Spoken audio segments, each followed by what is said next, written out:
The year was 27 BCE, and the Roman Empire was at a pivotal crossroads. The reign of Augustus, the first Roman emperor, had begun to solidify the once fractured republic into a superpower that would dominate the Mediterranean for centuries. Augustus, born Gaius Octavius, had risen to power after the assassination of Julius Caesar and the subsequent civil wars. By 27 BCE, after securing victory over Mark Antony and Cleopatra, he had emerged as the undisputed ruler of Rome. The transformation of the Roman Republic into the Roman Empire was not just a military triumph. It was also a careful political maneuver that Augustus engineered through his reforms. His leadership brought about the Pax Romana, a period of relative peace that allowed the Roman Empire to expand its borders, strengthen its economy, and establish its cultural dominance over the Mediterranean world. But in these early days of his reign, Augustus had no illusions about the challenges that lay ahead. One of his foremost concerns was the vast territory under his control, which spanned from the British Isles in the west to the sands of Egypt in the south, and from the Fertile Crescent of Mesopotamia in the east to the northern forests of Germania. This expansive empire brought with it both immense wealth and constant political tension. Augustus knew that to maintain control over this vast and diverse land, he would need to secure the loyalty of its client states, and for some, like Armenia, this would require delicate diplomacy and strategic alliances. Armenia sat at a critical juncture between two empires, Rome to the west and the Parthian Empire to the east. It was a small kingdom, but its location made it a vital buffer zone, with both Rome and Parthia vying for influence. Augustus had long recognized the importance of Armenia, a region rich in resources and strategic value. The ability to control Armenia would allow Rome to secure its eastern borders and maintain a balance of power with Parthia, whose influence stretched across the ancient Persian heartland. In the year 8 BCE, Augustus had already established a strong Roman presence in Armenia, but the kingdom remained a thorn in his side, constantly resisting Roman influence. The Armenian royal family, under the rule of Tigranes IV, had long held onto a semblance of independence, even as Rome exerted pressure. Tigranes III had managed to hold onto power through a series of alliances and strategic marriages, but the time had come for Augustus to bring the kingdom fully under Roman control.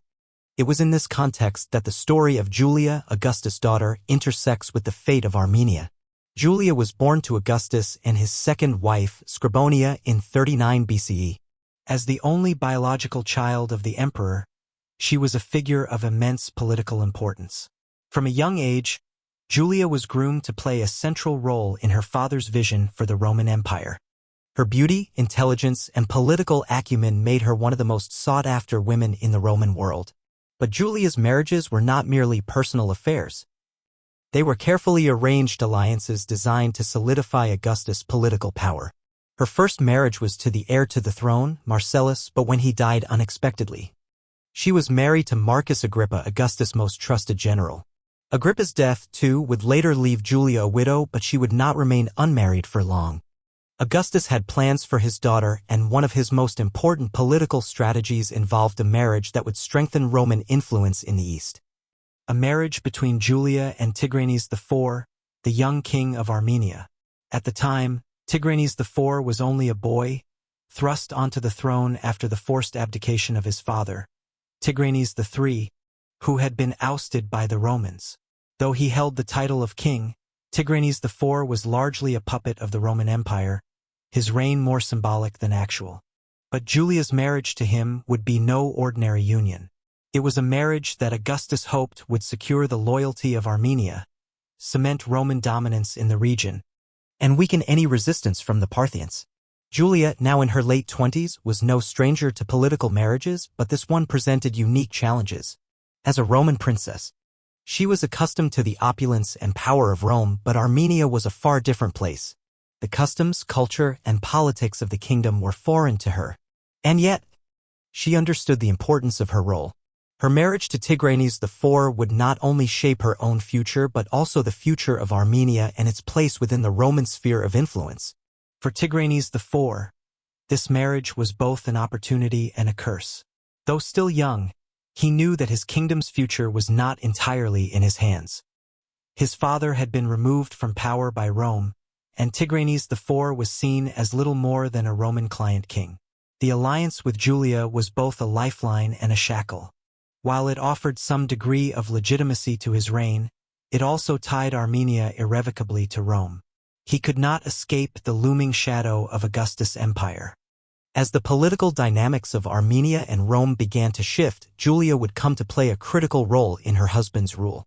Though she would face tremendous challenges, including the delicate balance between her loyalty to Rome and her responsibilities as Queen of Armenia, Julia's influence would ultimately shape the course of Tigranes IV's reign. This marriage marked the beginning of a complex and often painful relationship not just between two rulers but between two empires, and it would set the stage for the dramatic events to come. As both Rome and Armenia struggled for control, power, and survival in a world where loyalty could be as fragile as the shifting sands of time. As the year 8 BCE unfolded, Julia's journey towards Armenia began to take shape. It was a journey not only of geographic distance but also of immense political and personal transformation. Despite her noble Roman heritage, she knew that her role in Armenia would differ drastically from her previous marriages. Gone would be the opulent palaces of Rome. In their place, the foreign landscapes of Armenia awaited her.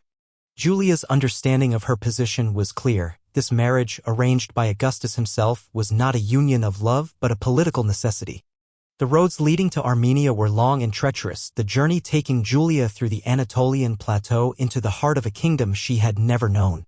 Along the way, she would encounter the unique customs of Armenia, a place far removed from the refined culture of Rome. As Julia traveled, she reflected on the history that had brought her to this moment. Armenia, a land of mountains and rivers, had long been a contested region. It had been the battleground for the power struggles between Rome and Parthia for centuries, each empire trying to influence its kings and maintain its dominance over the land. Yet, despite the continuous interference from outside forces, Armenia had managed to maintain a sense of autonomy. Tigranes IV, her future husband, was not yet fully grown when he ascended to the throne. His reign had come as a result of his father's downfall. Tigranes III had been defeated by Rome and removed from power, leaving his son to inherit a fractured kingdom. Though Tigranes IV held the title of king, he was little more than a puppet to Rome, whose forces had made sure that Armenia remained under Roman sway. Tigranes IV's youth, combined with the military presence of the Romans in Armenia, left him in a precarious position. He had no power to decide his own fate, and his people viewed him as a figurehead rather than a true leader.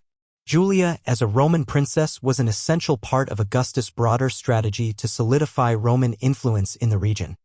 Augustus knew that controlling Armenia would strengthen Rome's position in the east, and securing Tigranes IV's loyalty through a marriage alliance was a way to guarantee that control.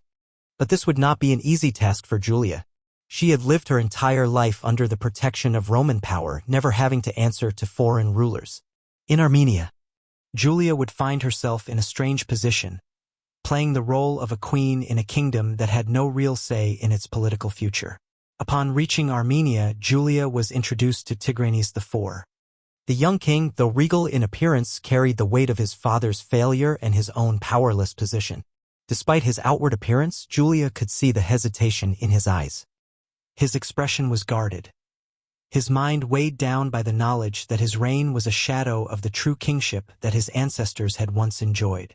And yet, in the midst of this uncertainty, Julia was struck by the potential for change that lay within him.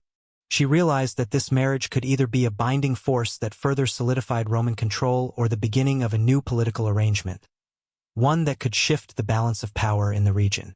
At first, Julia's life in Armenia seemed like an endless series of political ceremonies, court functions, and foreign customs that she was forced to learn. Her role as queen was largely symbolic, and much of the decision-making power rested with the Roman officials stationed in the kingdom. Yet, Julia was no stranger to the complexities of power.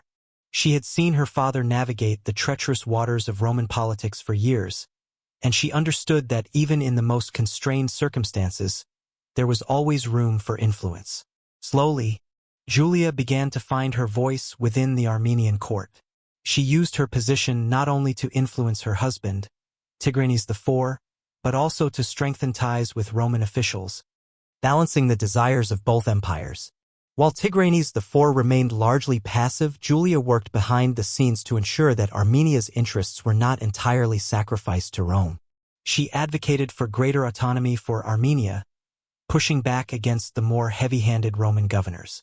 Her efforts were subtle, but over time, she gained the respect of the Armenian nobles, who had grown weary of Roman control. She began to understand the complexities of ruling a kingdom that was caught between two empires, each demanding loyalty and obedience. As the years passed, the relationship between Julia and Tigranes IV began to evolve. Julia's influence grew, and she started to shape the direction of the kingdom. However, the shadow of Rome loomed large over Armenia. And despite Julia's best efforts, the demands of Augustus and the growing power of Rome would ultimately shape the fate of the kingdom. Tigranes IV, though increasingly aware of his wife's political prowess, still found himself trapped in a situation he could not control. His position as king was always precarious, and the Roman Empire's constant interference made it nearly impossible for him to assert any real authority. Julia, too, felt the weight of the political constraints on her. Though she had forged a powerful alliance with her husband, she knew that the path to true independence for Armenia was a distant dream. As much as she had hoped to make a difference, the reality was that the power of Rome could not easily be resisted. The story of Julia and Tigranes IV is one of diplomacy, survival, and sacrifice. It is a tale of a woman who, despite the constraints of her role, sought to carve out space for Armenia in a world dominated by two powerful empires. It is a story of a young king who, though thrust into a position of leadership, was never able to fulfill his true potential. And it is a story of the delicate balance of power that defined the fate of nations. As Julia's life in Armenia unfolded, it became clear that the political machinations of the Roman Empire would shape not only her future but also the future of the Armenian people. The tensions between loyalty to Rome and the desire for independence would define the struggles of Tigranes IV's reign, and the impact of Julia's influence would resonate for years to come. The Kingdom of Armenia had long stood at the crossroads of two powerful empires, Rome to the west and Parthia to the east. Its strategic location made it a region of contest, where control of the land could tip the balance of power in the ancient world.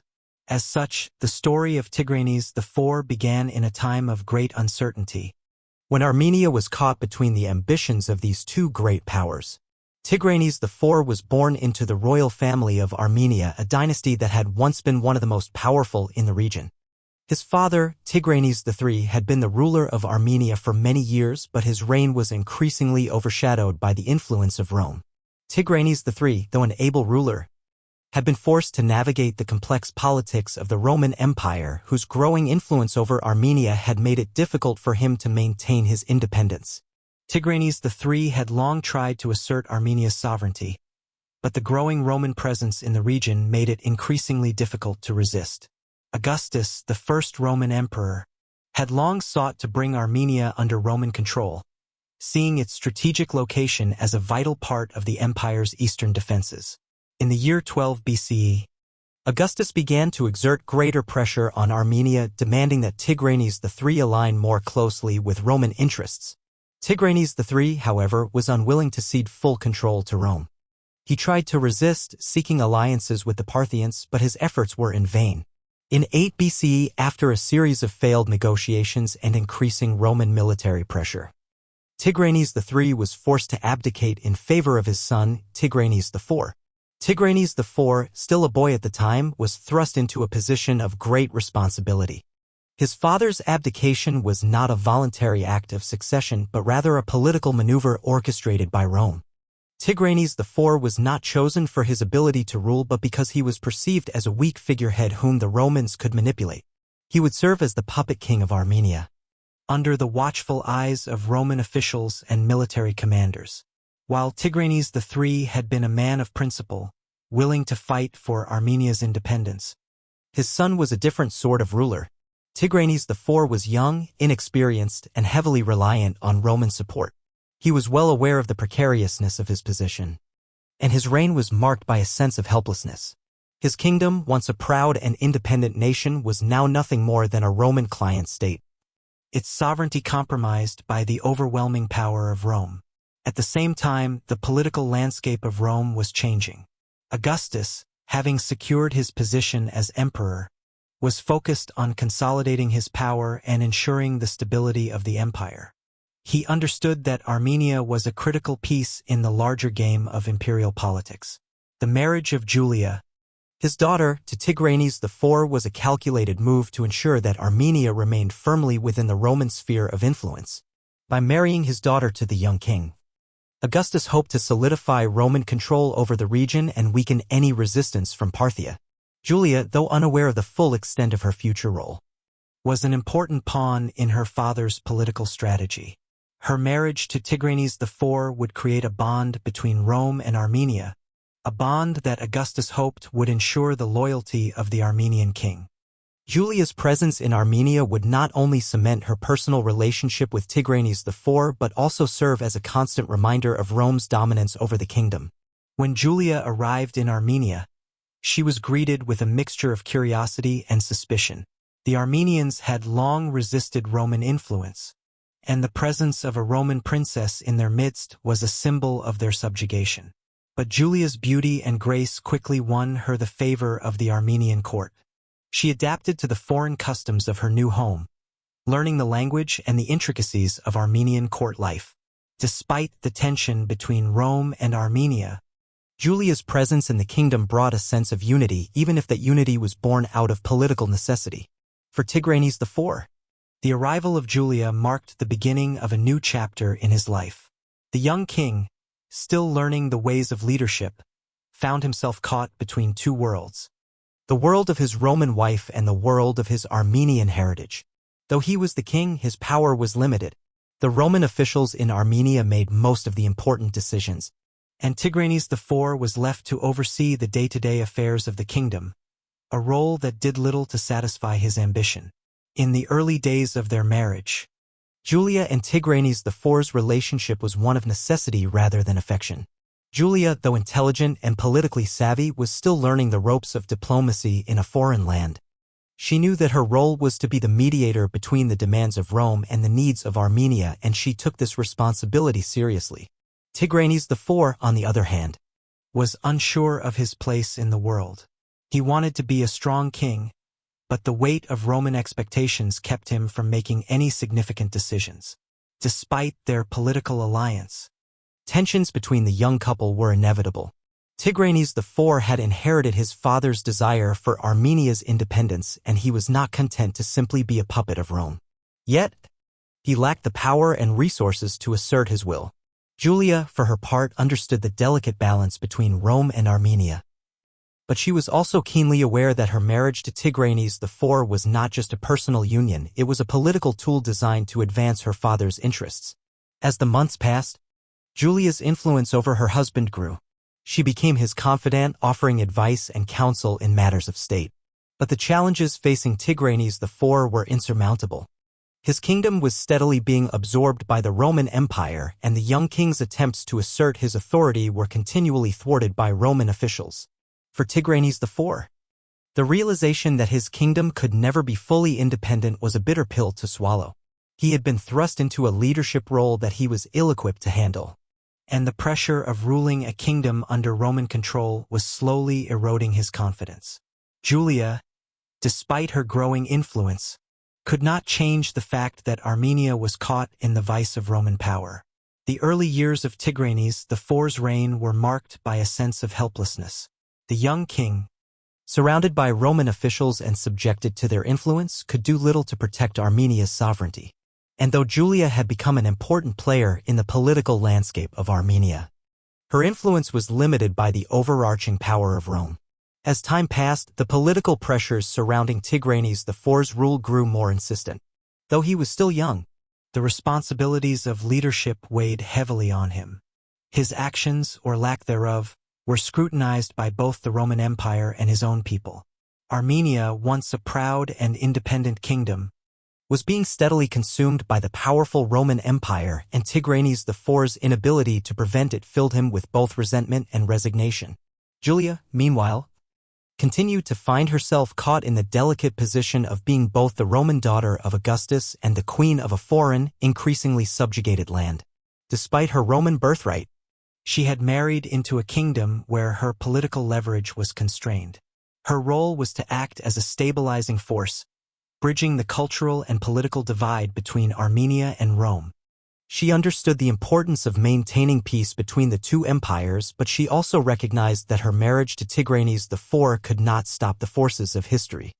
Roman imperialism was simply too powerful, and Armenia, for all its bravery and resilience, was a pawn in a much larger game. For Tigranes IV, every day was a struggle between his heritage as an Armenian and the cold, harsh reality of Roman control. He had not inherited the fierce, independent spirit of his grandfather, Tigranes the Great, whose reign had marked a golden age for Armenia. Instead, Tigranes IV found himself trapped, a ruler with no true autonomy. Even the title of king had become a hollow one, as the Roman legions stationed in Armenia made the critical decisions about his kingdom's future. His reign, from the very start, had been defined by external interference. In the midst of this tumultuous environment, Tigranes IV's relationship with Julia became one of the few constants. Julia, despite her Roman origins, became increasingly sympathetic to the plight of Armenia. She had hoped that her marriage would bring about some semblance of stability for her husband, but instead, she had found herself in the midst of an impossible situation. Tigranes IV looked to her for support, and though she offered him counsel, there were limits to what she could do. Julia, despite her political acumen and strong Roman backing, was still a woman in a patriarchal world, caught between two empires with conflicting agendas. Her life in Armenia was marked by growing isolation. The Armenian court, though welcoming at first, began to view her as a symbol of Roman imperialism. The nobility resented her Roman ties, and her presence reminded them daily that their kingdom was under Roman influence. Julia did her best to navigate these tensions, but the weight of her position was becoming unbearable. It was during these early years that Julia came to realize just how much she had underestimated the complexity of her situation. She had been prepared for the political maneuvering of Rome. But Armenia, with its distinct culture and traditions, was something entirely different. Her relationship with Tigranes IV became both a political alliance and a personal one. Though there was no initial spark of love between them, they began to depend on each other in ways that transcended politics. Julia found herself looking to Tigranes IV for more than just political support. She began to see him as a man, a ruler caught in a web of external pressures that neither of them could easily escape. But despite their growing bond, the political realities of their situation remained unyielding. Tigranes IV's struggles to maintain control over Armenia became more pronounced as Roman demands grew ever more insistent. Augustus, always the master tactician, continued to exert pressure on Armenia, knowing that securing Armenia's complete submission would be key to cementing Roman dominance in the east. And yet, despite his power, Augustus was keenly aware that the young king's resistance, though limited, could still cause problems. The Roman Empire needed to manage its puppet kings with care, lest they become symbols of rebellion. Tigranes IV, though frustrated by his inability to resist Roman demands, knew that open defiance would lead to his downfall. He had seen what had happened to his father, Tigranes III, when he attempted to assert Armenia's independence. The Roman Empire was too powerful to challenge directly. Thus, Tigranes IV's resistance took on a more subtle form, passive, reluctant cooperation that alienated him from both the Roman authorities and his own people. His reign became one of half-hearted compliance, where decisions were made not by him, but by Roman officials stationed in Armenia. As the years passed, Tigranes IV's struggles became more pronounced. He grew more disillusioned with his inability to govern effectively. While he tried to assert himself within his court, his efforts were met with resistance both from the Romans and the Armenian nobles, who saw him as weak and indecisive. This period was a time of great frustration for Tigranes IV, as he struggled to reconcile his desire for an independent Armenia with the political reality of being a client king. For Julia, these struggles were personal as well as political. She had married Tigranes IV not only to secure peace between Rome and Armenia but also because she believed in the potential of her husband. She saw in him the promise of a great king, one who could, perhaps, challenge Rome's growing influence and restore Armenia's former glory. But the Tigranes IV she saw before her was not the man she had hoped he would be. His youth and inexperience, combined with his lack of real power, made him an ineffective ruler. As much as Julia cared for him, she began to realize that the forces at play were beyond their control. The next few years would be a critical turning point. Tigranes IV, though still reluctant to submit fully to Roman demands, began to lose the support of his people. The Armenian nobility, who had long resented Roman influence, began to distance themselves from the king. Some began to support more radical factions who sought to challenge the status quo. The power dynamics within the court shifted, and soon, Tigranes IV found himself increasingly isolated, with fewer allies to rely on. Julia, as queen, tried to maintain a fragile peace, but it was clear that the forces of history were pushing Armenia toward an inevitable conclusion. The kingdom, once proud and independent, was no longer capable of resisting the weight of Roman power. Tigranes IV's reign was now defined by uncertainty, political intrigue, and the looming shadow of Rome's insatiable appetite for control. The year 8 BCE marked a turning point in the intertwined fates of Julia and Tigranes IV, as the young Roman princess and the Armenian king were brought together in a marriage that held far more political significance than personal. The alliance between Rome and Armenia, forged through this union, was meant to solidify Roman power in the east and ensure that Armenia remained firmly within the Roman sphere of influence.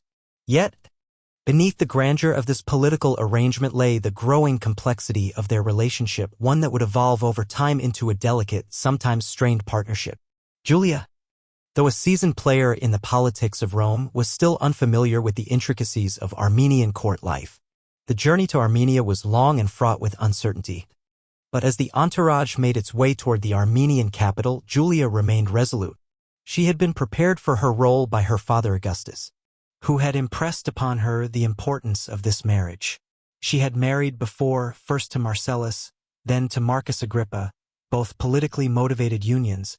But this marriage to the king of a foreign, fragmented kingdom, felt different.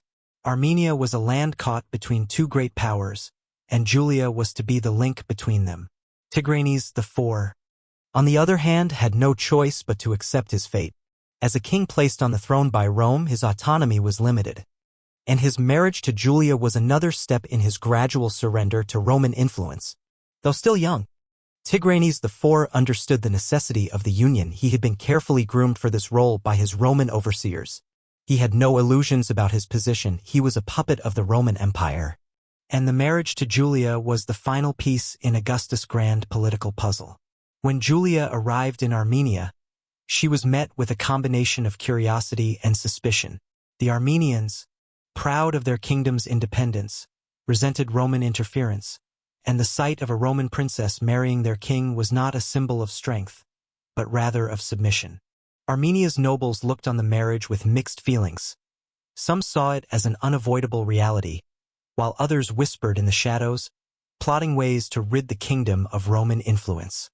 Tigranes IV, for his part, saw Julia not as a queen who would help him reclaim his kingdom's independence, but as a reminder of his own powerlessness.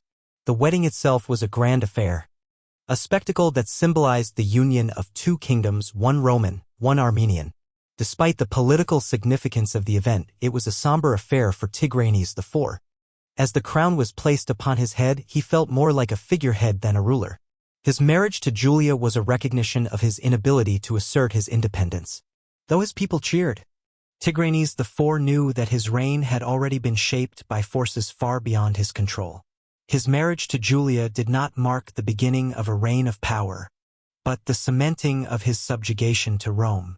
Julia, on the other hand, took her position as Queen of Armenia with a sense of duty. She understood that this was her role, to secure peace between her people and her husband's kingdom. Yet she could not ignore the unease that stirred within her as she saw the faces of the Armenian nobles. They resented her Roman heritage, and the people whispered that she had come not as a queen, but as a conqueror in disguise. Armenia, though bound by this union, had not yet accepted the reality of Roman domination. Despite these challenges, Julia did her best to adapt to her new life. She spent hours each day learning the language, customs, and history of Armenia. She visited the local towns, spoke with the common people, and tried to understand their hopes and fears. Her empathy for the Armenians was genuine. She could see their resentment of Roman rule, and she knew that her presence would not make her popular among them. But as queen, she was in a unique position to influence the political course of her husband's reign. She could act as a mediator between the Armenians and the Romans, a position that would be tested time and again as the years passed. For Tigranes IV, the marriage was a reminder of his impotence. He tried to be a strong king, but he was shackled by the chains of Roman influence. He had little say in the direction of his kingdom, and the Romans kept him on a short leash. The presence of Julia in the court only served to further emphasize his weakness. She was the daughter of Augustus, the Roman emperor who held the ultimate power over Armenia's future. Tigranes IV was keenly aware that his reign would be determined not by his own decisions, but by the political whims of his father-in-law. First, the relationship between Julia and Tigranes IV was one of mutual respect, if not affection. Julia saw in Tigranes IV a man burdened by the weight of his kingdom and his inability to escape Roman control. She sympathized with him, even as she understood that her primary loyalty was to her father in Rome. Tigranes IV, for his part, saw Julia as a queen, but also as a political necessity. He had little choice but to accept her presence in his court, and he quickly learned that, despite the differences in their positions, Julia was a capable and intelligent partner. However, the political dynamics soon began to change. Though the marriage had been intended to strengthen Roman influence over Armenia, it was becoming clear that Tigranes IV had not fully accepted his role as a puppet king. He resented the interference of Roman officials in his court and was increasingly frustrated by his lack of autonomy. Julia, though more attuned to the political realities of her situation, began to see that her efforts to mediate between Rome and Armenia were not enough to change the inevitable course of events. Armenia, for all its historical grandeur, was slowly being absorbed into the Roman Empire, and the power of the Armenian throne was slipping away. Tigranes IV, though young and inexperienced, was no fool. He knew that his kingdom could never fully resist the might of Rome, but he also knew that his reign would go down in history as one marked by Roman intervention. His attempts to assert his authority were met with resistance from his Roman masters, and his dreams of reclaiming Armenia's independence seemed increasingly futile. And so, his relationship with Julia, once a union of political necessity, began to evolve into something more personal, though still strained by the political realities of their situation. For Julia, the growing tensions in Armenia were a constant source of stress. She had come to love Tigranes IV as a man, but she knew that their marriage was not simply about personal affection, it was about power. Her loyalty to Rome and to her father Augustus had to remain strong. But her sympathy for her husband's plight grew with each passing day. She was torn between two worlds, both of which demanded her loyalty, and she found herself increasingly isolated in the court of Armenia. As the years passed, the political dynamics of Armenia and Rome grew more complex. Julia's role in the kingdom, once clear-cut, now became a battleground between the desires of her Roman masters and the struggles of her husband's kingdom. She had hoped that her marriage to Tigranes IV would create stability in the region, but instead it had only served to highlight the tensions between Roman imperialism and Armenian independence. The story of Julia and Tigranes IV would continue to unfold, with each passing year bringing new challenges, both political and personal.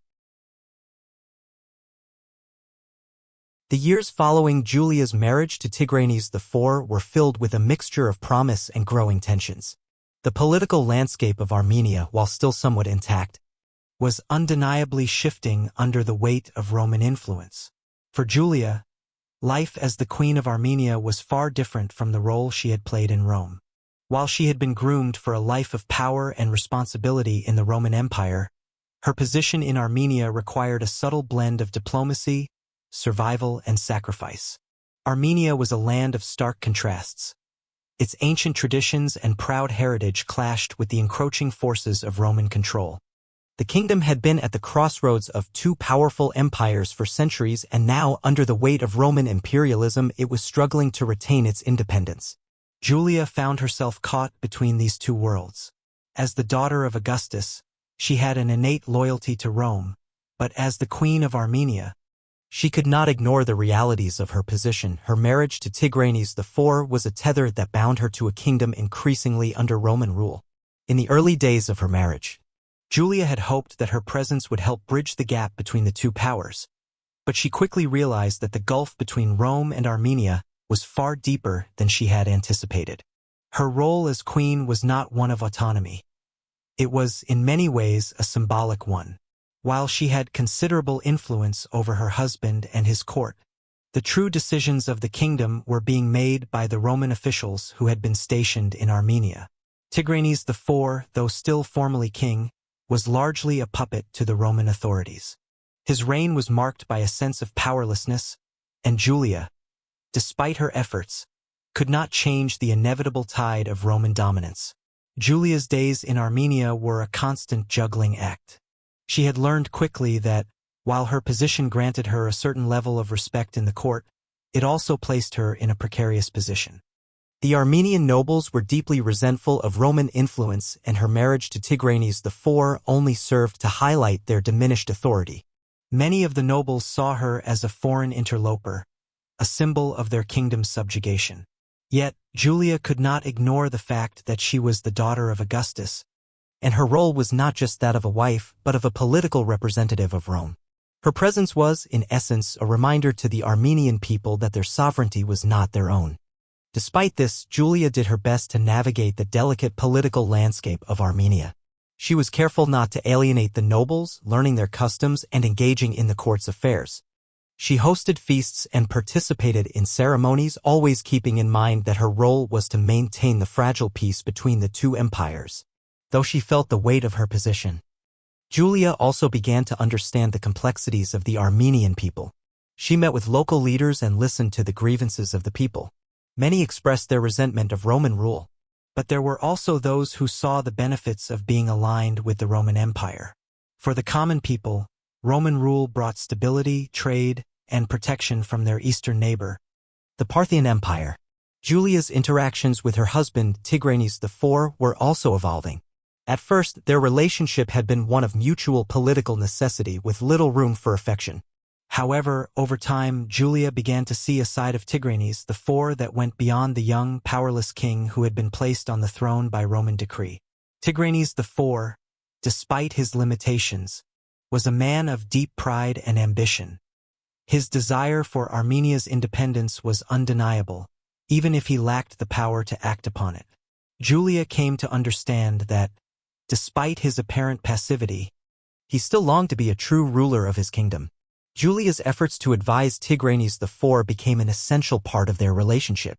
She was a woman of great political acumen, having learned from her father, Augustus, the intricacies of governance and diplomacy. Though she was far removed from the power dynamics of Rome, her insights into the workings of the empire allowed her to provide valuable counsel to Tigranes IV.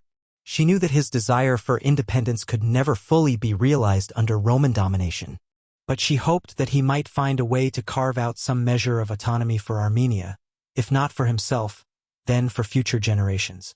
Yet, as Julia became more deeply involved in the affairs of Armenia, she began to feel the weight of the political pressures pressing down on her.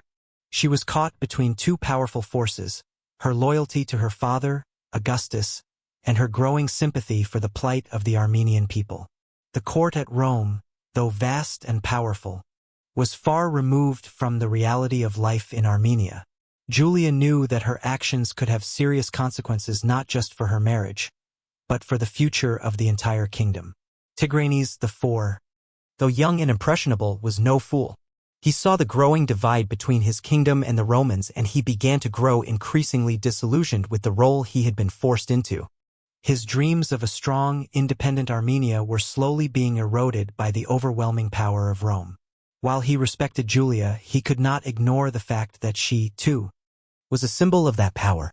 He found himself torn between his desire to resist Roman domination and his growing affection for his wife, whose loyalty was ultimately to the Roman Empire. The tensions between Tigranes IV and Julia began to surface in their private moments. While their relationship had once been built on political necessity, it had now become a place of emotional complexity. Julia tried to be a supportive wife, offering counsel and comfort, but the political realities of their situation were impossible to ignore. Tigranes IV's frustration with his lack of power grew daily, and he began to resent both his position and the constraints imposed upon him by Rome. Julia, though sympathetic to his plight, could do little to change his fate. She, too, was caught in the web of political pressure, unable to escape the reality of her situation. Julia's attempts to mediate between her husband's desire for independence and the realities of Roman rule were becoming increasingly difficult. She could see that Tigranes IV's attempts to assert his authority were being undermined by the Romans at every turn. She had hoped that their marriage might serve as a catalyst for change. But it was clear that, for Armenia, change was not forthcoming. Instead, Julia found herself in a position of isolation, both politically and emotionally. Her role as queen had begun to feel like a gilded cage, and though she had great influence, she had little power to shape the course of events. Despite the personal toll, Julia continued to play the role of mediator and diplomat, representing both Armenia and Rome in the court. She attended state functions, hosted banquets, and worked tirelessly to maintain the fragile peace. But as the years went on, she could not shake the feeling that her efforts were ultimately futile. The power of Rome was too great, and Armenia, though proud, was slowly being absorbed into the Roman Empire. As Julia's life in Armenia continued, she realized that the kingdom, for all its beauty and history, was at the mercy of larger political forces. Her relationship with Tigranes IV, though once filled with promise, had become an increasingly complex balancing act. The personal and the political were now inseparable, and Julia's role in the court was no longer just that of a queen, but a symbol of the delicate dance between two empires. The struggle for independence had long been embedded in the heart of the Armenian people. Throughout their history, they had resisted outside influences, particularly from the mighty empires surrounding them. Armenia had been a kingdom that valued its autonomy despite being geographically wedged between the Roman Empire and the Parthian Empire. Yet, as Tigranes IV grew older and his reign unfolded under the shadow of Roman control, the longing for Armenia's independence became his personal battle. It was a struggle he could not avoid, but also one he could not win alone. Tigranes IV, though young and largely manipulated by Roman authorities, was not without ambition. He had inherited his father's love for Armenia and the belief that his kingdom could stand on its own without being subjugated to the will of another empire. But the reality was cruelly different. The Romans had not just defeated his father, Tigranes III, but had carefully placed him on the throne to ensure their continued influence over Armenia. He was a king in name only, his power largely limited to ceremonial duties. The Roman Empire, under the leadership of Augustus and later his successors, had made it clear that Armenia would serve as a client state, one that was meant to act as a buffer between the Roman world and the Parthians, but one whose sovereignty was fundamentally compromised. Julia, his wife and daughter of Augustus, had known from the start that this marriage was not for love or mutual affection, but for political gain. She was part of Augustus' plan to ensure that Armenia remained aligned with Rome, and her role was clear: to maintain peace and stability in the region while reinforcing Roman power. While she was a key figure in the political dynamics of Armenia, her loyalty lay with her father in Rome, and she could not afford to ignore the demands of the empire. As much as she had come to care for Tigranes IV and sympathize with his plight, she knew where her duty lay. The first few years of Tigranes IV's reign were marked by his quiet acquiescence to Roman authority. He attended Roman functions, hosted Roman officials, and allowed himself to be paraded as the figurehead king that Rome had intended him to be. Julia, in her role as queen, tried to mediate between her husband and the Roman authorities, encouraging Tigranes IV to act as a king in more than name. She understood that as long as Tigranes IV was seen as an obedient puppet, his people would never truly respect him, and Armenia's future would be uncertain. Yet, despite her best efforts, she could do little to change the overall direction of Roman policy, which was centered on consolidating power and extending Roman dominance. However, as the years passed, Tigranes IV's frustration began to grow. He knew that his people saw him as a puppet, and he resented it deeply. The Armenians, once a proud and independent people, had been reduced to a subjugated population, with their fate increasingly controlled by a foreign power. Tigranes IV had spent his early years as a reluctant king, but now, as his reign continued, he could not ignore the growing discontent within his kingdom. The Armenian nobles, who had once been loyal to his father, Tigranes III, now looked to him with disdain. They saw him as weak, and his marriage to Julia did little to change their perception. They resented her as a foreign princess, a symbol of Rome's dominance, and many began to distance themselves from the court. The growing unrest within Armenia was not only a political issue but a personal one for Tigranes IV. He had long dreamed of restoring Armenia's sovereignty, of being a king in the truest sense, not merely a puppet of the Romans. He was torn between his desire for independence and his need to maintain peace with the Roman Empire. The situation was further complicated by his growing affection for Julia. Though their marriage had started as a political necessity, it had evolved over the years. Julia had become a trusted confidant, and Tigranes IV valued her counsel. Yet he could not ignore the fact that her loyalty lay with her father in Rome, not with him or Armenia. As Tigranes IV began to challenge Roman authority more openly, he knew that his actions could have grave consequences. He could not afford to alienate the Romans entirely. But he also could not continue to accept his position as a puppet king. He began to make small, subtle gestures of defiance, slightly changing the political course of the kingdom, quietly supporting factions within Armenia that called for greater autonomy and seeking alliances with neighboring powers, including Parthia, in the hopes of strengthening Armenia's position in the region. Julia, though sympathetic to her husband's frustration, was caught between her duty to Rome and her growing affection for Tigranes IV. She knew that her father, Augustus, would not tolerate any challenge to Roman authority, especially in such a strategically important region. If Tigranes IV pushed too far, he risked inciting Roman wrath, which could lead to dire consequences for Armenia. Yet, Julia also recognized that Tigranes IV's desire for independence was not merely born of ambition but of a deep sense of duty to his people. He could not, in good conscience, allow Armenia to be forever subjugated to foreign control. In private, Julia and Tigranes IV began to have more candid discussions about their situation. Their conversations, though tinged with personal affection, were primarily focused on the political realities they faced. Julia encouraged her husband to be patient, to wait for the right moment to assert his authority. But Tigranes IV, increasingly dissatisfied with the status quo, grew more impatient. The seeds of rebellion were being sown within him, and he could no longer ignore the call for Armenian independence. Julia's position was becoming increasingly untenable. She had come to love her husband, but she could not forsake her loyalty to Rome.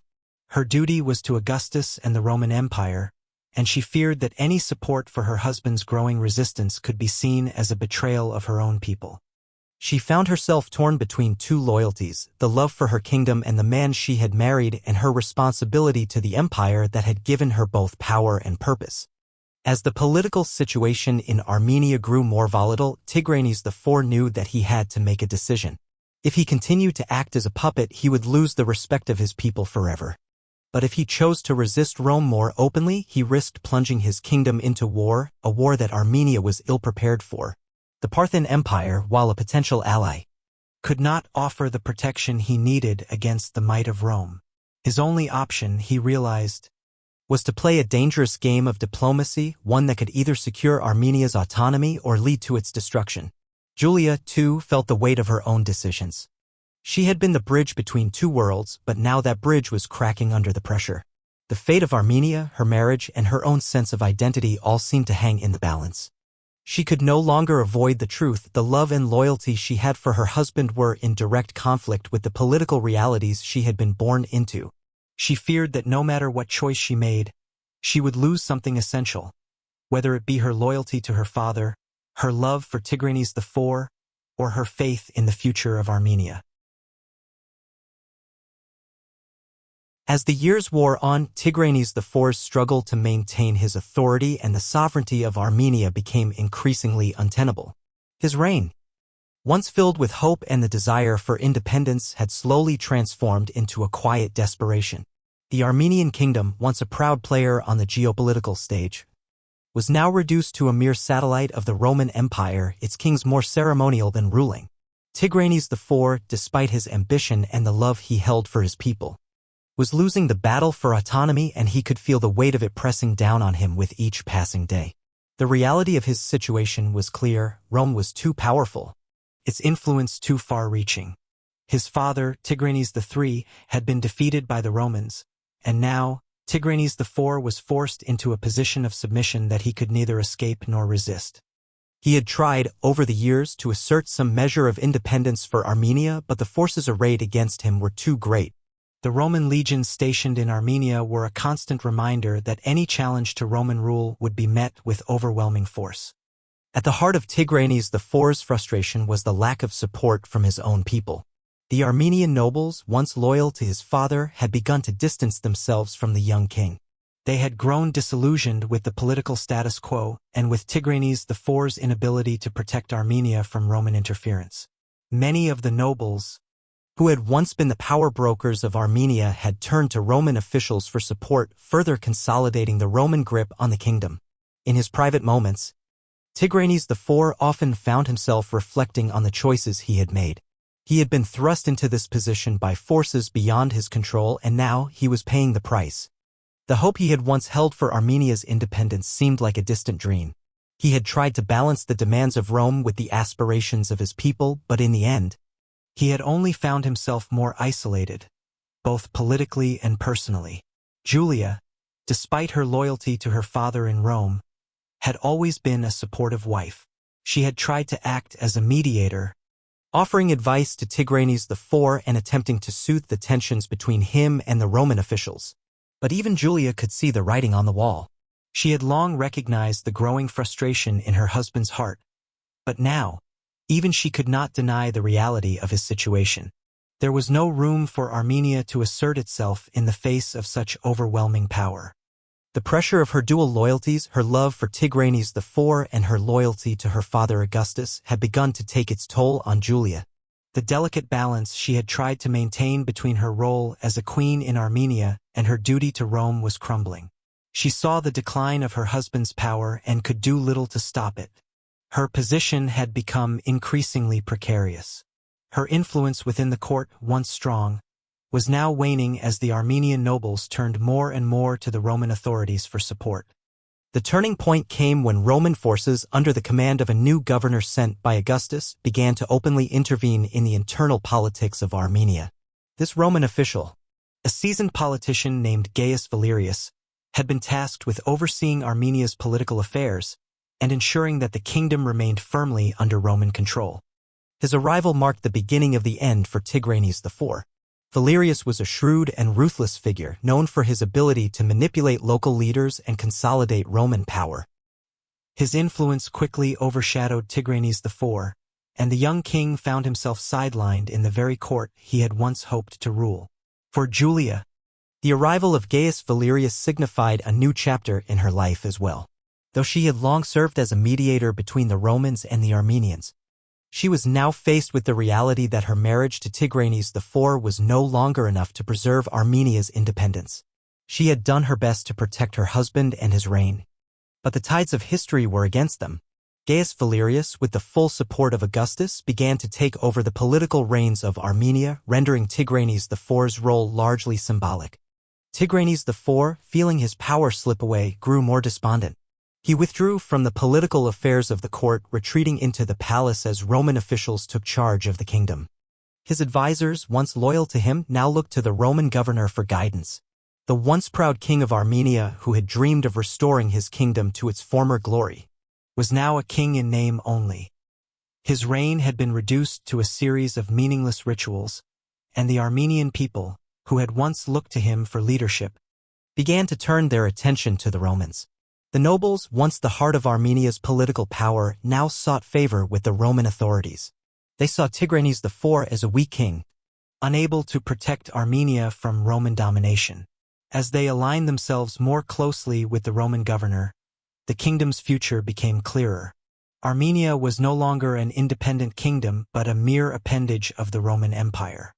The dream of an independent Armenia, a dream that had defined the reign of Tigranes III and the ambitions of Tigranes IV, was officially over.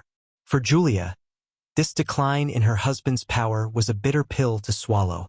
She had married Tigranes IV out of a sense of duty to her father and to the political interests of Rome, but over the years, she had come to care for him deeply. Their relationship, once purely political, had evolved into something more personal. She had hoped that, through their union, they could find a way to balance the demands of Rome with the needs of Armenia. But the reality was far different. Armenia had been swallowed up by the might of Rome, and there was nothing Julia or Tigranes IV could do to stop it. As the Romans took control of Armenia's political landscape, Tigranes IV's reign came to a quiet and unceremonious end. The young king, once full of hope and ambition, had been defeated not by an external enemy but by the internal forces of empire and politics.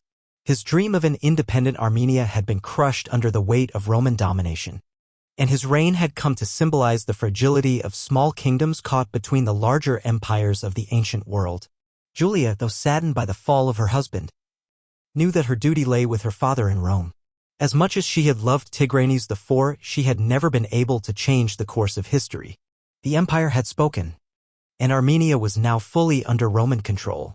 Julia's role as queen had come to an end, and she was left to reflect on the price that had been paid for the political machinations of Rome. The final years of Tigranes IV's reign were marked by a slow, inevitable decline that neither he nor Julia could prevent. Once a symbol of hope for the Armenian people, Tigranes IV had become little more than a figurehead in a kingdom that was rapidly losing its identity. The pressure from Rome, both politically and militarily, had grown unbearable. And the young king, despite his deep desire for Armenia's independence, was powerless to stop the process of Roman assimilation. By the time Roman forces under Gaius Valerius had fully taken control of the Armenian court, Tigranes IV's authority was largely reduced to ceremonial duties. The Roman governor had assumed the role of the true ruler, and it was clear to everyone, both within the Armenian nobility and the Roman administration, that the king was no longer the decision-maker. Julia, though still the queen of Armenia, found herself in a similar position. She had hoped to use her influence to ensure that Armenia would retain some semblance of autonomy. But with each passing year, her role became more symbolic. Tigranes IV's personal struggles mirrored the kingdom's political collapse. He had inherited a kingdom that was once strong, independent, and proud, but now it was fragmented, weakened, and increasingly beholden to the Roman Empire. He had been a king without true power, a monarch who had little control over his own fate. Despite his best efforts to resist the growing influence of Rome, the political reality of his position became clear. His kingdom had been swallowed by the Roman Empire, and there was no escaping its grip. It was in the year 1 AD that the final blow to Tigranes IV's reign came. With the arrival of a new Roman governor, Decimus Cornelius, the last vestiges of Armenian sovereignty were erased. Cornelius, a man known for his ruthless efficiency, quickly made it clear that there would be no room for dissent in Armenia. The remaining power structures in the kingdom, including the Armenian nobility, were either co-opted or eliminated. Tigranes IV's supporters, who had once rallied around him in the hope of a restoration of Armenian independence, were either silenced or forced into submission. The fall of Tigranes IV was swift and without mercy. As Cornelius tightened his grip on Armenia, Tigranes IV was summoned to Rome. The emperor, Augustus, had decided that the puppet king had outlived his usefulness. Though Julia had pleaded with her father to allow her husband to remain in Armenia, she knew deep down that Tigranes IV was a symbol of a past that Rome could no longer tolerate. His very existence as a king who had once dared to dream of Armenia's independence was now an embarrassment to the Roman Empire. Julia was torn. She had always known that her marriage to Tigranes IV was political, that it was meant to serve the interests of Rome. But over the years, she had come to care for him deeply. Their relationship, once founded on duty, had evolved into something more personal, and the thought of losing him was unbearable. Yet, Julia's loyalty to Rome remained unshaken. Her father, Augustus, had never shown any interest in the welfare of Armenia, save for its strategic importance. She knew that Tigranes IV's fate had already been sealed, and there was nothing she could do to change it. Tigranes IV was stripped of his title and forced to leave Armenia, his homeland. The journey to Rome was long and harrowing, but for Tigranes IV, it was also a journey of humiliation. He had once been a king, a ruler of a proud kingdom, but now he was nothing more than a prisoner, a fallen monarch destined to live in exile. As he entered the gates of Rome, the city that had once been the enemy of his people, Tigranes IV knew that his fate was sealed. He would never return to Armenia. The dream of an independent kingdom was lost, and with it, the final remnants of Armenia's sovereignty. Julia, despite her personal anguish, could do nothing but watch as her husband was led away. Her position had become untenable. The Armenian people had seen their last hope for independence crushed, and now their king was a mere shadow of his former self. For Julia, the fall of Tigranes IV was both a personal tragedy and a political defeat. She had married him with the hope of helping to secure Armenia's future, but in the end, it was she who had helped bring about its downfall. Armenia, once a kingdom of great potential, was now fully under Roman control. Its fate was sealed, and with it, the fate of Tigranes IV. Back in Armenia, Gaius Valerius had cemented Roman rule, ensuring that the kingdom would remain a client state, its people stripped of their autonomy. The Armenian nobility, now fully aligned with the Romans, had lost their former influence, and the last vestiges of the kingdom's independence had been obliterated. Armenia, as a sovereign nation, no longer existed. It was now a province of the Roman Empire, its fate dictated by Rome's imperial ambitions. For Julia, the return to Rome marked the beginning of a new chapter in her life. She was no longer a queen in a foreign land, but a Roman princess once again, though her heart remained divided. She had lost her husband, her kingdom, and her dreams of a unified Armenia. She had done her duty to Rome, but at what cost? The love she had for Tigranes IV was a bittersweet memory, and the hope that she had once held for her husband's kingdom had been shattered by the overwhelming power of Rome. Tigranes IV's exile was a quiet affair. Stripped of his title and his kingdom, he lived out his days in Rome, forgotten by many. His story, once filled with ambition and dreams of independence, was reduced to that of a fallen king. The Armenians, who had once rallied around his leadership, now saw him as a symbol of defeat. The dream of an independent Armenia, which he had tried so hard to achieve, had died with him. Julia, though still loyal to her father Augustus, could not shake the feeling that something had been lost. The price of Roman imperialism had been steep, and the cost had been paid by her husband, Tigranes IV, and by the Armenian people. The dream of an independent Armenia was no longer possible, and Julia knew that she would forever carry the weight of that loss with her. The journey back to Rome was a somber one, filled with the weight of loss, both personal and political. Julia had hoped, in the early days of her marriage to Tigranes IV, that the alliance between her father, Augustus, and the Armenian king would be a path to peace and prosperity for both kingdoms. But as she watched her husband's fall from grace and the erasure of Armenia's independence, she realized that the world had changed in ways she could not control. The dream she had nurtured of a powerful, autonomous Armenia had been shattered under the might of the Roman Empire. Julia's return to Rome was not one of triumph. Though she was the daughter of Augustus and a respected figure in Roman society, the weight of her personal losses overshadowed any public honor she might have received. The Romans had always viewed her marriage to Tigranes IV as a political tool, a means to an end in securing Roman influence over Armenia. Now, with Armenia fully under Roman control and her husband exiled to a distant, forgotten life, Julia was left to navigate the complexities of her identity in the imperial court. Upon her return, Julia was met with a mixture of sympathy and quiet scrutiny. The nobility of Rome knew her as a dutiful daughter and a wife who had fulfilled her political obligations. But there were few who truly understood the emotional cost of her marriage and the loss she had suffered. Tigranes IV, once a young and hopeful king, had been reduced to a mere footnote in the annals of history, his reign over Armenia a distant memory. In Rome, Julia was no longer a queen but a Roman princess who had lost her husband, her kingdom, and her dreams of independence for her people. Despite the public face she presented, Julia was struggling with the weight of her guilt.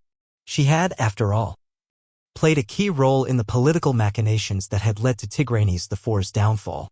She had been loyal to her father, Augustus, and had done her duty by marrying the Armenian king. But in doing so, she had unwittingly become an instrument of Roman imperialism. The independence of Armenia, once a source of pride for its people, had been extinguished, and with it, the hopes of her husband and the future of the kingdom.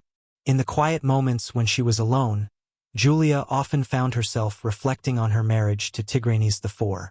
First, she had been motivated by duty, a sense of obligation to her father and to the Roman Empire. But over the years, her feelings had evolved.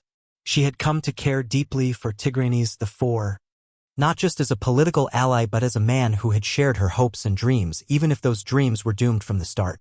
His vision of an independent Armenia had been one she had supported, even if it was always out of reach. And now, in the aftermath of his exile, she felt as though she had lost not only him but the very future they had both envisioned. Julia's return to Rome also meant a return to the political intrigue of the imperial court. Though she had been a queen, she was once again relegated to the role of a Roman princess, albeit with a complicated past. Her father, Augustus, was both proud of her and disappointed by the outcome of the Armenian marriage. The political alliance he had hoped to solidify had, in his eyes, been a success. Armenia was now under Roman control and his influence in the east was unchallenged. But for Julia, the victory felt hollow. The dream of a stable, independent Armenia had been crushed by the weight of Roman expansionism, and the personal cost of that victory was something she could not shake. As time passed, Julia found herself increasingly isolated in the imperial court. The other women of the Roman nobility, while polite, could not truly understand the sacrifices she had made or the emotional toll of losing a husband and a kingdom. She had no peers who could share in her grief, and her role in Roman politics was increasingly ceremonial. Her father's empire was expanding, and Augustus' vision for Rome was one of strength and dominance. But Julia's heart was heavy with the knowledge that the empire's growth had come at the expense of a people she had come to care for deeply. Julia's position in the court, while secure, became less fulfilling as the years wore on. She was still revered for her connection to Augustus, and her marriage to Tigranes IV had been seen as a noble sacrifice for the greater good of the empire. But in her private moments, Julia began to question the price of that sacrifice. What had it cost Armenia? What had it cost Tigranes IV? And what had it cost her? The life she had once envisioned, one of power, influence, and the possibility of change, now seemed far removed from the reality she faced. It was during this period of reflection that Julia began to take on a more active role in Roman politics. Though her actions were often subtle and indirect, she became a quiet advocate for the preservation of the Armenian people's culture and traditions, even if their political independence was no longer possible. She used her position to ensure that the Armenians were treated with respect in Roman-controlled regions, and that their cultural identity was not entirely erased by Romanization.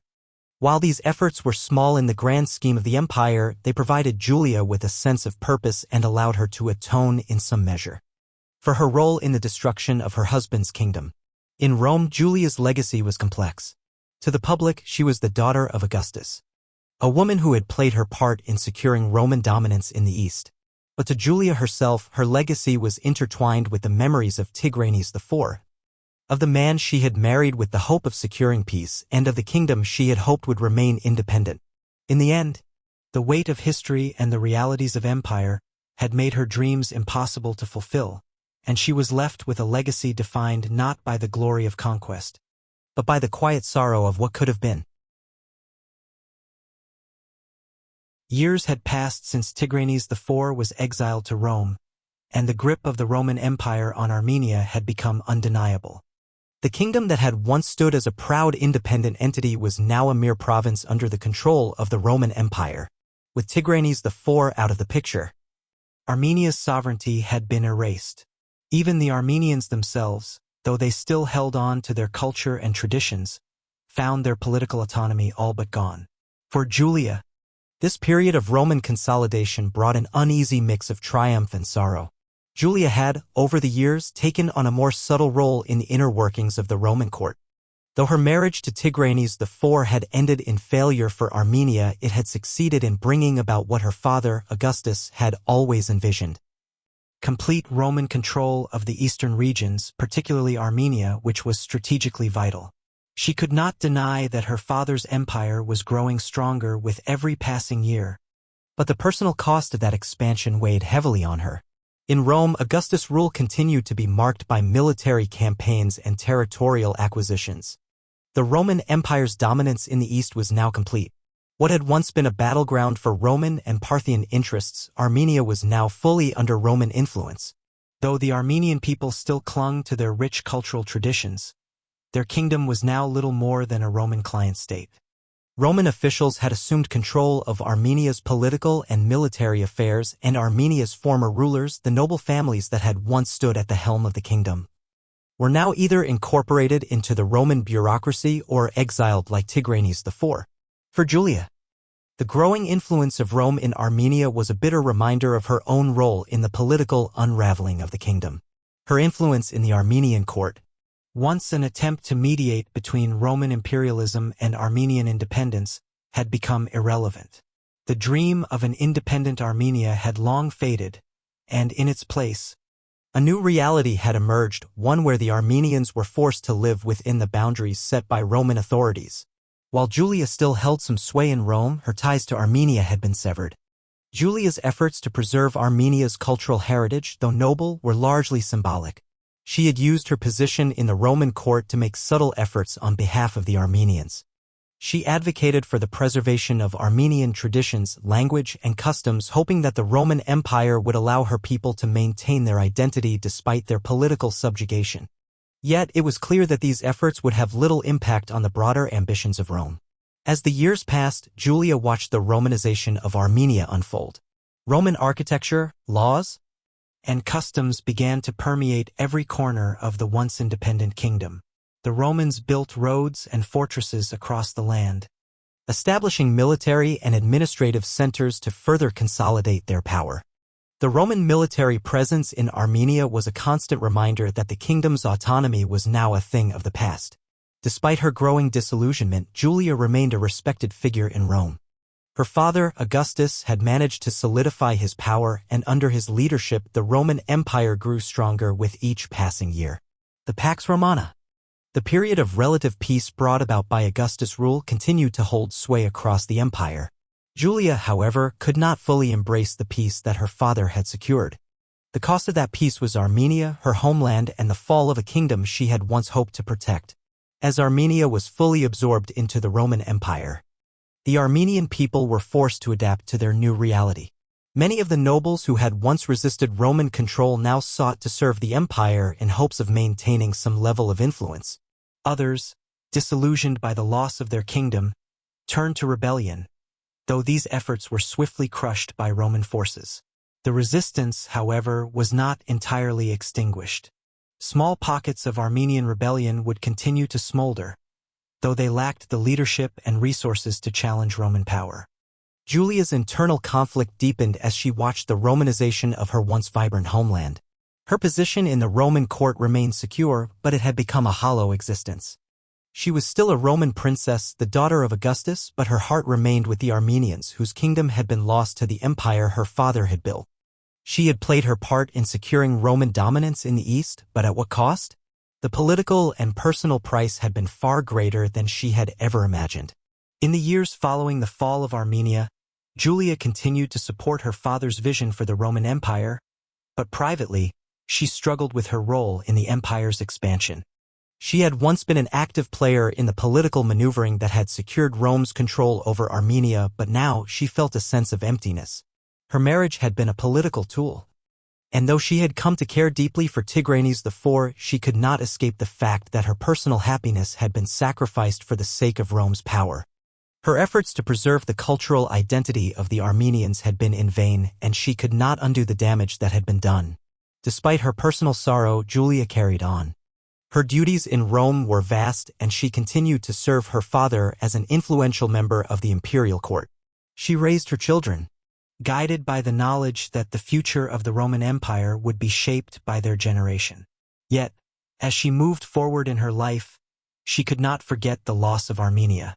The dream of an independent kingdom and the man she had once loved had been extinguished in the flames of imperial conquest. Julia's story was one of triumph in the eyes of Rome, but one of quiet tragedy in her own heart. The kingdom she had hoped to protect was now lost, and its people, though still proud, were no longer free. Her love for Tigranes IV, once a source of strength and hope, had faded into the past, overshadowed by the weight of history and the forces of empire. And so, Julia, though outwardly successful and respected, carried the weight of Armenia's fall with her, a constant reminder of the personal and political costs of empire. The years following Tigranes IV's exile saw Julia's life in Rome unfold in a quieter, more subdued manner. Though she had once been at the center of political intrigue and courtly affairs, her role now felt more like that of a dutiful figurehead. Her marriage to Tigranes IV, a union forged through political necessity, had not only shaped the fate of Armenia but also irrevocably altered the trajectory of her own life. Despite the vast power of the Roman Empire and her position as the daughter of Augustus, Julia felt the burden of a legacy that was entwined with personal loss and the cost of empire. In the imperial court, Julia maintained her place as a respected Roman princess, fulfilling ceremonial duties and participating in public life. She had children, raising them to continue the legacy of Rome, and she was often seen alongside her father during public appearances, where she appeared as the model of Roman dignity and grace. Yet, behind the scenes, she often found herself reflecting on her own choices and the consequences of the path she had taken. Her relationship with Augustus, once defined by political calculation, had grown warmer as she matured. Her father, who had always been a shrewd strategist, had a deep understanding of the political realities she faced. Though he had been proud of her role in securing Roman influence over Armenia, he could see the toll it had taken on her. Despite their differences, Julia and Augustus shared a quiet understanding, a recognition that, while the empire had grown stronger through their efforts, the price had been steep for those caught in its wake.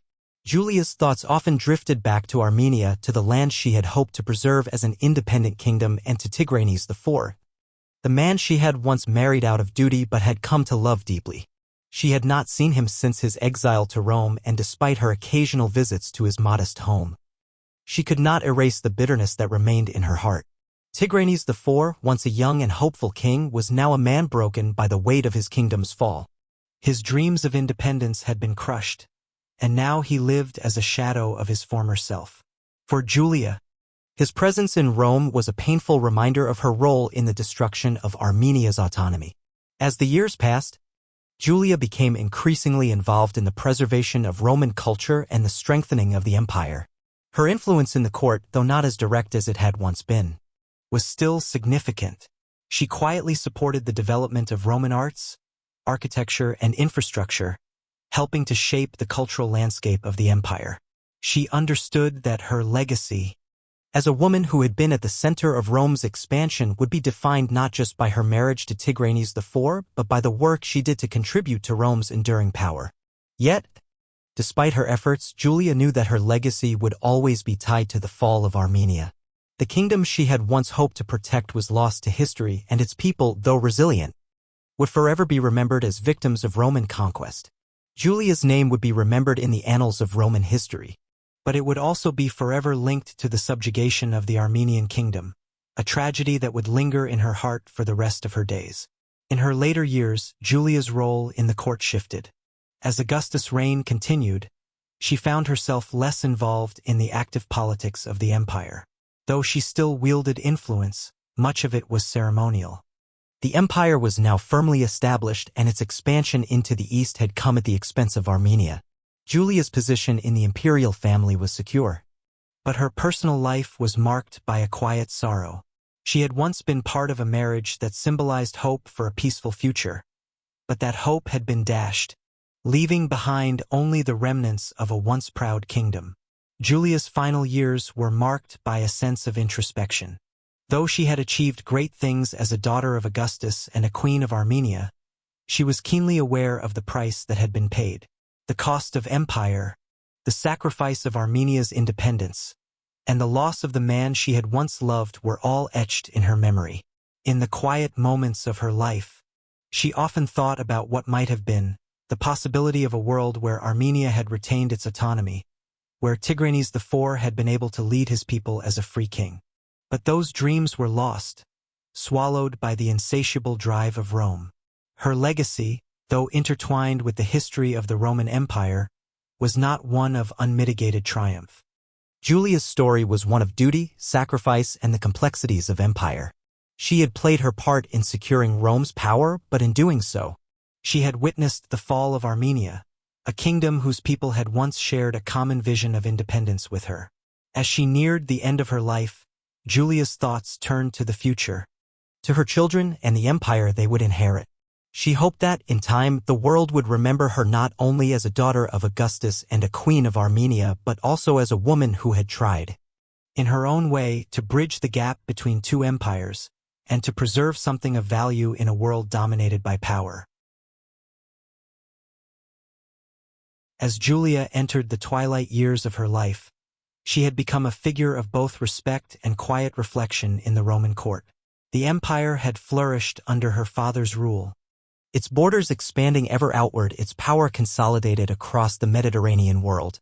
Augustus' vision for Rome had been realized, and the Pax Romana, an unprecedented period of peace and prosperity, had been largely established. Yet, as Julia observed the empire's growth, she found herself grappling with the costs of this imperial expansion. The streets of Rome bustled with energy, trade, and new ideas. The empire was at the height of its power, its influence stretching from Britain in the west to Egypt in the south, from Hispania to the deserts of the east. In these public moments, Julia, as the daughter of Augustus, was still held in high regard, her every appearance marked by respectful admiration. To the Roman people, she was the embodiment of imperial grace, a symbol of the family that had brought Rome its greatest period of stability. But Julia was increasingly aware that the peace she had helped secure had come at a price paid by kingdoms like Armenia, which had been swallowed by the empire's insatiable expansion. As she sat quietly in the halls of the imperial palace, Julia found herself reflecting on the role she had played in securing Armenia's fate. Her marriage to Tigranes IV, once a hopeful union between two kingdoms, had become a turning point in the history of Armenia. That once independent land, proud and free, had been absorbed into the Roman fold, its sovereignty shattered by the political machinations of both her father and her own position in the court. The once vibrant kingdom of Armenia, full of ambition and potential, had been reduced to a Roman province, its king exiled, its nobility subjugated. Tigranes IV, the man she had loved and tried to protect, had faded into obscurity in Rome. His dreams of an independent Armenia, a kingdom that stood alongside Rome as an equal, had been crushed under the weight of imperial power. In her quiet moments, Julia often wondered what would have happened had Armenia remained independent. What if Tigranes IV had been allowed to rule freely? What if the marriage between her and the young king had been a true union of hearts and minds, not just a political contract? Her thoughts often turned to the Armenian people, their culture, their traditions, their resilience. Though the kingdom had fallen, the spirit of Armenia lived on in the hearts of its people who, despite their political subjugation, continued to cherish their heritage. Julia had always admired the Armenians for their pride and strength, and even though their independence had been lost, she hoped that their spirit would survive beneath the weight of Roman rule. She had done what she could to ensure that the Armenians were treated with respect, that their cultural identity would not be erased, but in the end, she knew that the empire would always dominate. Julia's emotional conflict was not just about the loss of Armenia, but about the very nature of empire itself. She had long been a loyal servant of the Roman state, but in her later years she began to question the cost of that loyalty. The empire had brought peace to vast swathes of the world, but at what cost? The independence of countless kingdoms and peoples had been sacrificed to secure Roman power. The empire's expansion had been achieved through conquest, manipulation, and the subjugation of those who stood in its way. What had once been the dream of a strong and powerful Rome now appeared to Julia as a machine of conquest, endlessly devouring the lands and cultures that lay in its path. In her private moments, Julia wondered if she had made the right choices. Had she been too loyal to her father, Augustus? Had she been too willing to play her part in the imperial game, even when it meant sacrificing the very people she had come to care for? She had always acted with the belief that her duty to Rome was paramount, that her father's vision for the empire was for the greater good. But as she grew older, she began to see the human cost of that vision, and it filled her with doubt. Tigranes IV, exiled and forgotten, had once represented a different path, a path of autonomy, of independence, and of a people who could stand on their own. His downfall had marked the end of an era for Armenia, and Julia could not help but feel the weight of that loss. Despite the power of Rome, she had witnessed firsthand the fragility of empires. Rome, too, was bound to fall one day, as all empires eventually did. What, then, would remain of the kingdoms it had swallowed? What legacy would they leave behind? And what would the people who had once called them home remember? Julia's later years were marked by a quiet resolve. She had done her duty, and now her life was in its final stages. As the empire continued to thrive under Augustus and his successors, Julia began to focus more on her family. Her children, now grown, would inherit the empire that had been shaped by her father's vision. She could not deny the greatness of Rome, nor the role that her family had played in its success. Yet, the personal toll of her actions haunted her. She spoke little of her marriage to Tigranes IV, but in her heart, she still held a space for him. Their union, though born of political necessity, had transformed into something far more meaningful over time. She had loved him not as a king or as a symbol of Armenia, but as the man who had once shared her hopes for the future. And now, with the weight of empire upon her shoulders, she could not escape the reality that she had been a part of the system that had destroyed his dreams.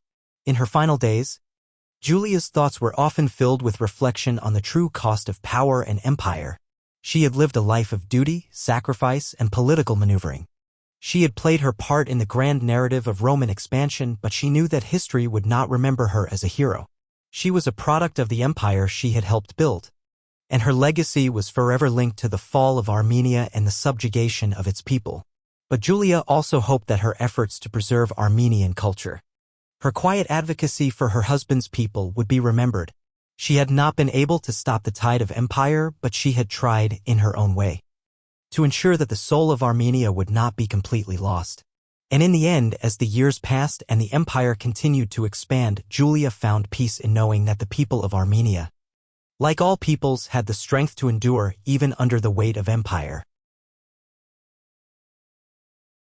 As the years passed, Julia's health began to decline, and with it, the weight of her legacy. The Roman Empire, in all its grandeur, had become both her triumph and her tragedy. The empire she had served so dutifully, the empire that had grown stronger and more expansive under her father's leadership, was now an undeniable force in the world. Yet, in the quiet of her later years, Julia found herself grappling with the immense personal cost of that empire's expansion and the quiet sadness of what had been lost in the name of power. Julia's life had been defined by duty. From her early years as the daughter of Augustus to her marriage to Tigranes IV, she had always played a role in the grand political schemes of the Roman Empire. She had helped secure Roman influence in Armenia, and in doing so had witnessed the downfall of a once proud kingdom. Her marriage, which had initially seemed like a symbol of hope and alliance, had ultimately become a painful reminder of the limits of her power and the devastating consequences of empire building. In her final moments, as she lay in her bed, Julia thought back on the long years of political maneuvering and diplomatic efforts that had defined her life. She thought of Tigranes IV, exiled and forgotten, the king of a kingdom that had once been independent and proud. His dream of a free Armenia had been extinguished, and with it, a part of Julia's own heart. Though the years had softened the grief she had once felt, there remained a quiet sadness in her soul. She had loved him, not as a symbol of power, but as a man who had shared her hopes for a different world. A world where Rome's dominance had not come at the expense of Armenia's freedom. The empire had grown, and so too had its power. But Julia knew that every empire eventually meets its end. Rome, for all its might and majesty, would not last forever. History was full of fallen empires, and she had witnessed firsthand the cost of their rise. Rome had conquered and assimilated countless peoples, including her husband's homeland, but at what cost? The price of empire was high. And though she had served Rome faithfully, Julia had come to realize that the true cost of power was not always measured in victories, but in the lives and dreams of those it had crushed.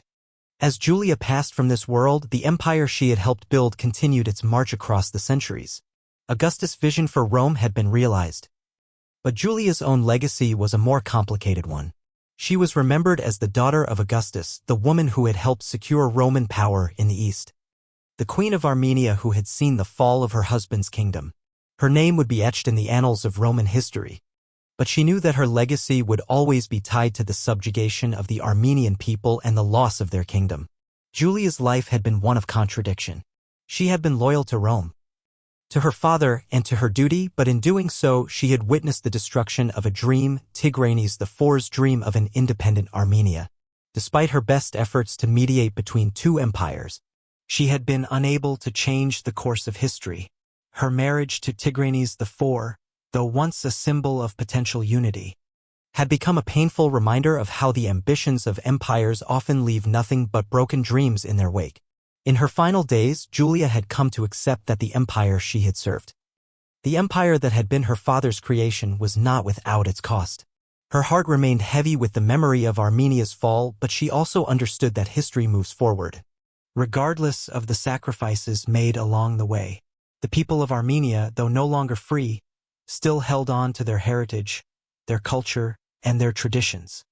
Their spirit had not been entirely extinguished by Rome, and perhaps that, in the end, was the greatest hope Julia could hold onto. Though empires rise and fall, the hearts of the people endure. As Julia closed her eyes for the final time, she knew that her life had been one of both triumph and tragedy. She had played her part in the grand story of Rome, but she had also been a witness to the cost of that power. The empire she had served would continue, but the dream of an independent Armenia, once shared by her and Tigranes IV, was now lost to history. Yet, in the quiet of her heart, Julia hoped that someday, the story of Armenia and its people would be remembered for more than just their conquest by Rome. She hoped that, in the future, their resilience and strength would shine through the darkness of imperial domination. And so, the story of Julia and Tigranes IV came to an end. A tale of love, sacrifice, and the unrelenting march of empire. A tale that would echo through the ages, a reminder of the price of power and the cost of loyalty. The world moved on, as it always does, but for Julia, the fall of Armenia would remain a quiet, unspoken sorrow that would live with her forever.